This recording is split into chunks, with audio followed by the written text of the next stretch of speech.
et je te purifierai de toutes tes idoles. Je te donnerai un cœur nouveau, et je mettrai en toi un esprit nouveau. J'ôterai de ta chair le cœur de pierre, et je te donnerai un cœur de chair, et je mettrai mon esprit en vous. Et je vous ferai marcher selon mes statuts, et garder mes préceptes, et les mettre en pratique. 470. Quand se produit toute cette purification et cette consécration d'une personne? Lorsque le vrai baptême a lieu lorsqu'une personne se repent et croit en Jésus-Christ comme sauveur, le sacrement du baptême n'est qu'un symbole de ce que Dieu a déjà fait. Voyez-vous que le baptême chrétien n'est pas comme le baptême catholique. La cérémonie du baptême des catholiques est d'ôter le péché originel, la cérémonie du baptême chrétien est de symboliser la nouvelle naissance et le fait que nous appartenons au peuple de Dieu très différent.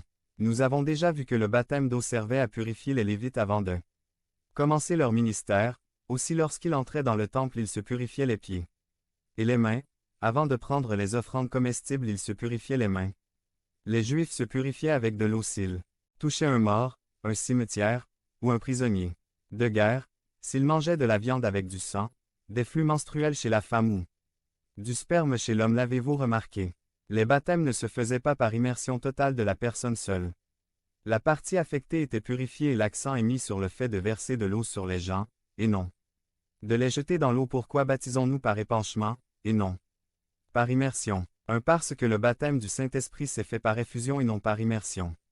Point. Acte 1. 5 Car Jean a certainement baptisé d'eau, mais vous serez baptisés du Saint-Esprit dans peu de jours.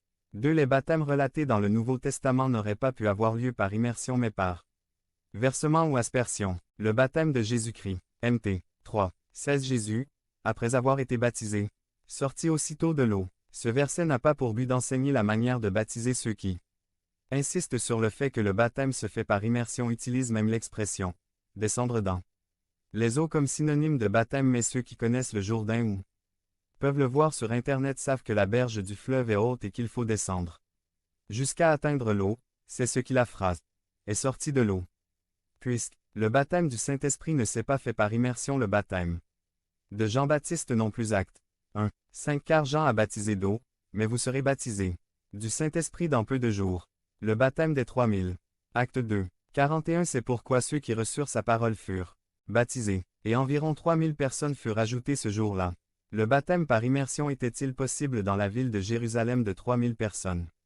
Point. Supposons qu'ils se rendent à la piscine de Siloé ou de Bethesda 11 apôtres. Baptisant 3000 personnes en auraient 273. Je vous baptise au nom du Père, au nom du Fils et au nom du Saint-Esprit. Une personne pèse 471. En moyenne 67 kilos pourrait-il.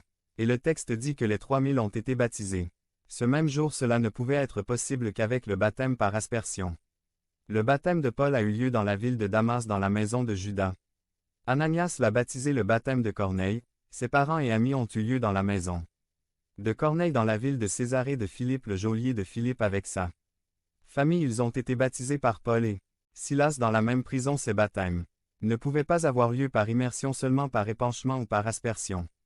Cependant, nous acceptons que ceux qui sont baptisés par immersion sont bien baptisés. S'il y a des frères ici qui ont été baptisés par immersion dans une église baptiste ou pentecôtiste, et s'ils veulent devenir membres de cette église, nous n'allons pas le faire. Demandez-leur de se faire rebaptiser.